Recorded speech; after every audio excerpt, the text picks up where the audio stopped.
Okay, I'm not going to partake in this one because you've obviously won so far. There's a nice big elephant one.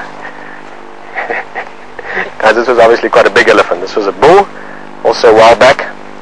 Just look at the compost value in that alone.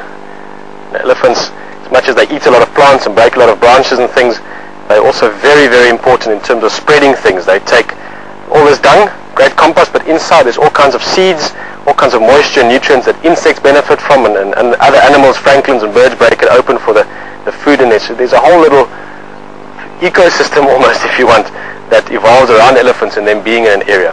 One of those is that they plant trees for us as well. As much as they break them down, a lot of tree seeds only have a chance or a better chance of germinating once they've been through the digestive tract of something like an elephant. And of course when that seed grows, now you can imagine this dung has been here for a few weeks. You can see the termites have already started at the bottom of it. But when that starts growing, it's got this amazing bed of fertilizer right there around the roots. So a very important part of elephants is what they actually do for the environment in terms of progressively planting trees almost, even if they don't maybe think about it. You sure, Raymond? I'm sure. All right.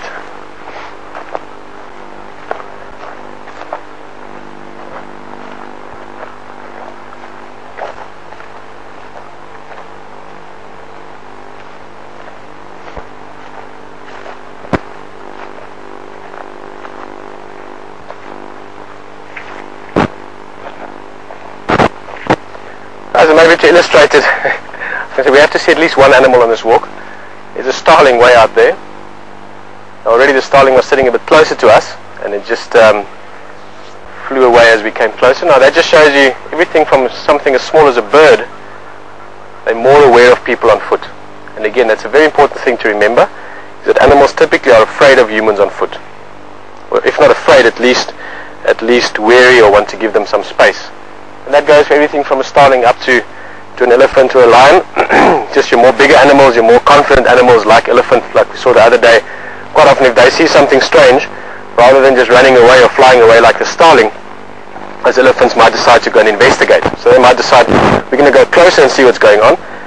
Being a big animal like an elephant or a rhino or a lion, they don't really have a major threat. A lion doesn't walk around in the bush thinking, oh, there's something I don't know, I must run away. More often it'll just probably go, oh, there's something I'm not sure about, let's go and investigate, see what it's about. And even more so for elephants, they're very intelligent, and they might go and have a look at you. But it's important to realize that in the end, all animals, to a large extent, are afraid of humans. For a very, very, very long time we were hunting them, we still are sometimes, and animals have an instinctive wariness of humans. Over time they can get more used to it, like they have with vehicles, and like many of them to an extent have with people on foot. A lot of these lions and leopards and elephants see people on foot every so often, guys that track them and find them before they go back to the vehicle.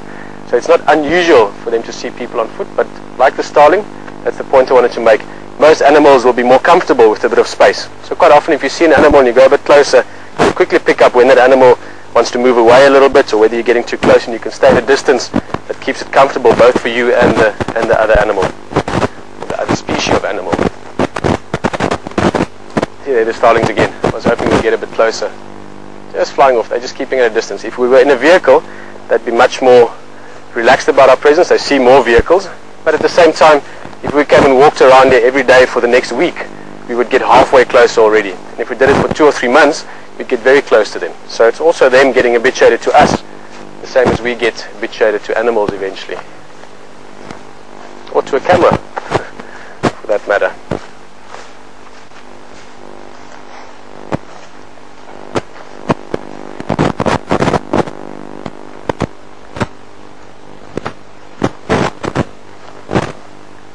Try and see that starling again. He's just sitting up in that more silhouette shape now. You can see it just up there on the branch.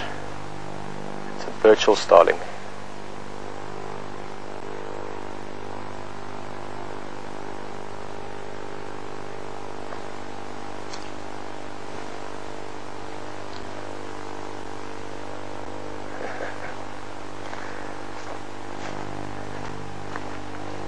As I must say, just the ability to walk around and speak to you. I was going to say as if you're here, but it's not even that you are here. That we've established well by now with the vehicle. The ability to go for a bushwalk and speak to you wherever you might be, and know that we can explore more of this space, see more of these things, experience more of them together. That is very exciting, very, very cool. See those starlings already now. Now this is maybe a simple example, but there's a starling sitting again. It's the same starling as earlier. There were two of them. They obviously have a bit of a territorial sort of area or territory that they use. And already we're closer than we were earlier. Just that few times that they flew off, they've realized now that these things aren't here hunting us or killing us or chasing us or bothering us. And quite quickly, even in the space of the last few minutes, they've become a little bit more accustomed to us. And that principle we'll talk about often with many different species of animals.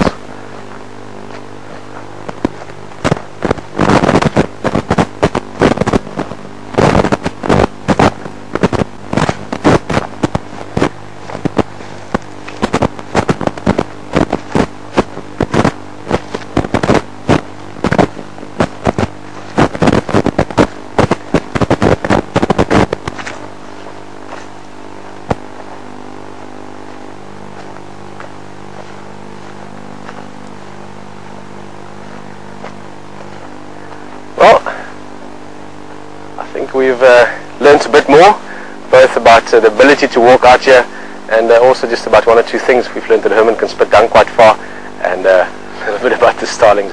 Guys, I think that was perfect for the morning. It's nice and hot now, the sun's coming out. We'll have another quick look at those clouds before we cut away. And as always, thank you for being with Wild Earth. It's a pleasure to have you here as a guest and a friend. And thank you for coming on the walk. I'm, like I said many times, looking forward to see what happens with this space. We'll see you this afternoon, 4 o'clock for the game drive. If it rains, maybe we'll let you know, obviously, but so far it's looking good. Look forward to the drive. See you later. Thanks for joining us. Look at those clouds, beautiful.